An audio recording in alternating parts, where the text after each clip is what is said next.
Assalamualaikum warahmatullahi wabarakatuh. Perkenalkan, nama saya Rizky Noviandi dengan NIM 182330996, jurusan Manajemen Pajak Fakultas Ekonomi Universitas Negeri Padang. Dengan mata kuliah Etika Perpajakan, di sini saya akan membahas tentang materi budaya dan etika dalam perusahaan. Baiklah, yang pertama, budaya dan etika dalam perusahaan. Etika perusahaan menyangkut hubungan perusahaan dan karyawan sebagai satu kesatuan dengan lingkungannya, misalnya dengan perusahaan lain atau masyarakat setempat. Budaya perusahaan juga merupakan kebiasaan yang baik yang dilakukan oleh perusahaan.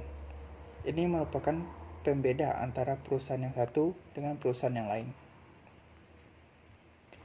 Budaya perusahaan satu dengan yang lainnya tentu berbeda. Inilah yang menjadikan perusahaan tersebut dapat mengungguli perusahaannya tersebut. Salah satunya, budaya perusahaan adalah seperti halnya pada hari raya biasanya, suatu perusahaan memberikan tunjangan hari raya kepada karyawannya. Dalam hal ini, tentu pasti ada aturan-aturan tertentu, misalnya karyawan yang harus menyelesaikan semua pekerjaannya atau ada target penjualan. Pelaku etis yang telah berkembang dalam perusahaan menimbulkan suatu saling percaya antara perusahaan dan stakeholder yang memungkinkan perusahaan meningkatkan keuntungan jangka panjang. Pelaku etis akan mencegah pelanggar, pegawai, dan pemasok bertindak oportunistis, serta timbulnya saling percaya. Budaya perusahaan memberikan kontribusi yang signifikan terhadap pembentukan perilaku etis, karena budaya perusahaan merupakan seperangkat nilai dan norma yang membimbing tindakan karyawan.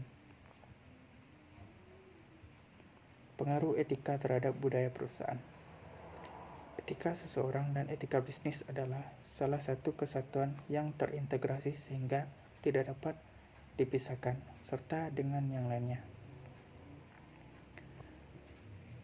Keduanya saling melengkapi dalam mempengaruhi perilaku antar individu maupun kelompok, yang kemudian menjadi perilaku organisasi yang akan berpengaruh terhadap budaya perusahaan. Jika etika menjadi nilai dan keyakinan yang terintegrasi dalam budaya perusahaan, maka akan berpotensi menjadi stimulus dalam peningkatan kinerja karyawan.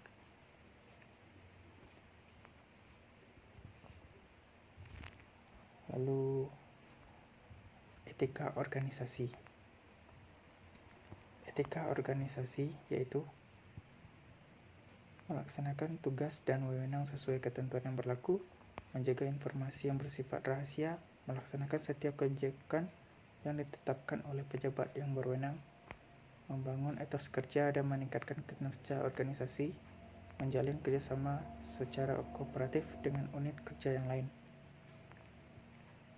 memiliki kompetensi dalam melaksanakan tugas, patuh dan taat terhadap standar operasional dan tata kerja, mengembangkan pemikiran secara kreatif dan inovatif dalam rangka peningkatan kinerja perusahaan, dan berorientasi pada upaya peningkatan kualitas kerja. Contoh kasus. Baiklah, di sini saya akan mengambil contoh kasus dari perusahaan makmur, di mana dia menciptakan obat nyamuk kit, yang mana di situ terdapat zat berbahaya bagi manusia, dan perusahaan tersebut diminta untuk menarik produknya dari pasaran karena berbahaya bagi masyarakat. Tidak cuma dengan minta maaf, tapi ada sanksi sosial bagi PT tersebut, di mana tidak adanya kepercayaan lagi terhadap perusahaan tersebut oleh konsumen. Baiklah, mungkin itu saja yang dapat saya sampaikan. Kalau ada salah dan janggal, saya minta maaf. Saya tutup dengan wabillahi taufiq wal hidayah. Wassalamualaikum warahmatullahi wabarakatuh.